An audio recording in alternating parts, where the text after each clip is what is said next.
Hello everyone, welcome to Namdev classes. Namdev classes के YouTube platform पर आपका स्वागत है। आज हम डिस्कस करेंगे अपने हिंदी के वीडियो में स्वर को। कल हमने आपको बताया था वर्णमाला के बारे में, है ना। आज हम डिस्कस करेंगे स्वर को। तो स्वर क्या होते हैं प्यारे बच्चों?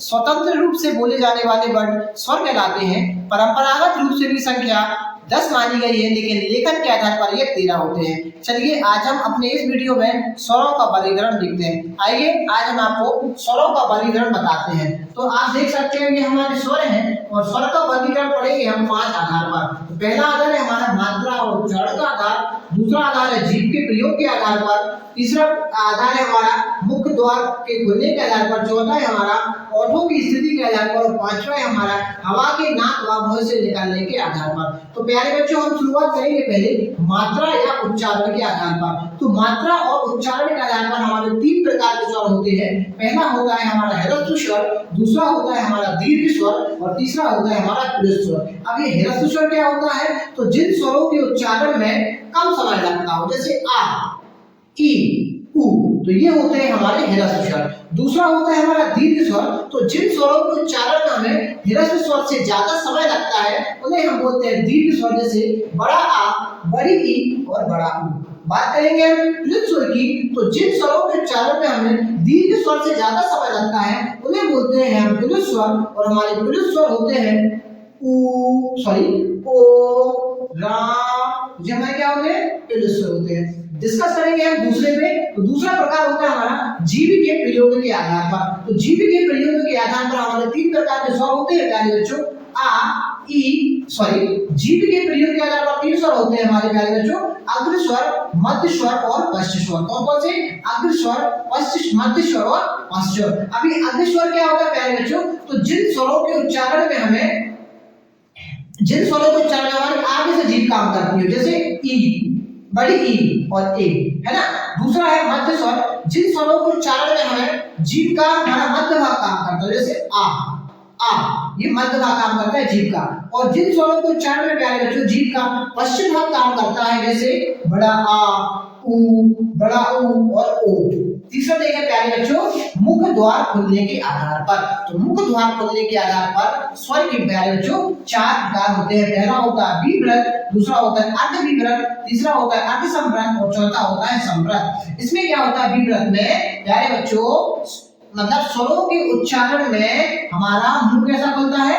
पूरा खुलता है, जैसे आ, है ना, हमारा मुंह खुला पूरा आ, तो ये होता है हमारा विव्रत स्वर। दूसरा होता है अर्धविव्रत। अर्धविव्रत मतलब होता है हाथ ऊपर। इसमें हमारा मतलब जिन स्वरों के उच्चारण हमारा मुंह आधा खुलता है, जैसे प्यारे बच्चों आ, ए, औ, है ना प्यारे बच्चों। तीसरा होता है अर्धसंवृत। अर्धसंवृत मतलब होता है जिन स्वरों के उच्चारण में हमारा मुंह हाफ क्लोज हो जाता है, हाफ बंद रहता है ना, हाफ बंद रहता है हमारा मुंह, आधा बंद रहता है, जैसे ए, ओ, ठीक है। चौथा देखेंगे संवृत। संवृत मतलब होता है क्लोज, है ना।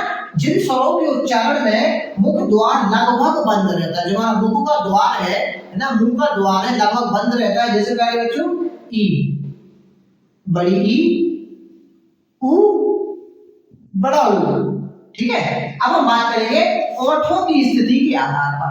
अब देखें ओठों की स्थिति के आधार पर हमारे जो स्वर होते हैं वो 2 प्रकार के होते हैं प्यारे बच्चों। कौन कौन सा? पहला होता है हमारा अव्रतमुखी और दूसरा होता है व्रतमुखी। अब अव्रतमुखी क्या होता है प्यारे बच्चों?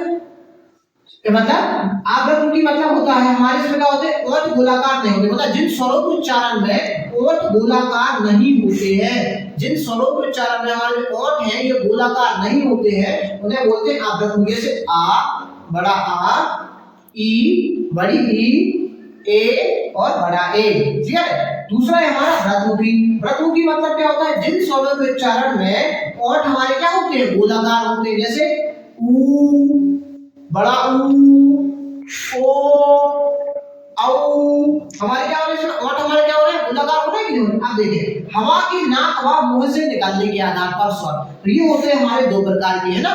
क्या होते हैं? 2 प्रकार के होते हैं। हवा के नाक व मुंह से निकालने के आधार पर स्वर 2 प्रकार के होते हैं। पहला होता है निर्नुनासिक और दूसरा होता है अनुनासिक। तो निर्नुनासिक क्या होता है ना, स्वरों के उच्चारण में हवा केवल मुंह से निकलती है। निर्नुनासिक में स्वरों के उच्चारण में हवा केवल मुख से निकलती है, जैसे आ, ई, इसमें नाक का तो प्रयोग हुआ नहीं, मतलब स्वरों को उच्चारण में हवा केवल मुख से निकलती है, आ, बड़ा आ और ई। अब अनुनासिक में क्या होगा प्यारे बच्चों, जिन स्वरों के उच्चारण में हवा मुख के साथ साथ नाक से भी निकले, जैसे आहा, आहा, तो है ना, ये होते हैं हमारे अनुनासिक। तो ये मैंने आपको स्वर के बारे में पढ़ाया, उनके भेद पढ़ाए, उनके वर्गीकरण पढ़ाने की कोशिश की। अगर आपको स्वर अच्छे से समझ में आए हो तो प्लीज मुझे मेरे चैनल को लाइक करना, है ना, मेरी वीडियो को लाइक करना, चैनल को सब्सक्राइब करना, और इसी टाइप की वीडियो अगर आपको चाहिए है तो कमेंट बॉक्स में मुझे यस लिख के आप भेजना, तो मुझे आगे और ऐसा लगे कि आप लोग इंटरेस्ट ले रहे हैं वीडियो में, है ना। चलिए, धन्यवाद।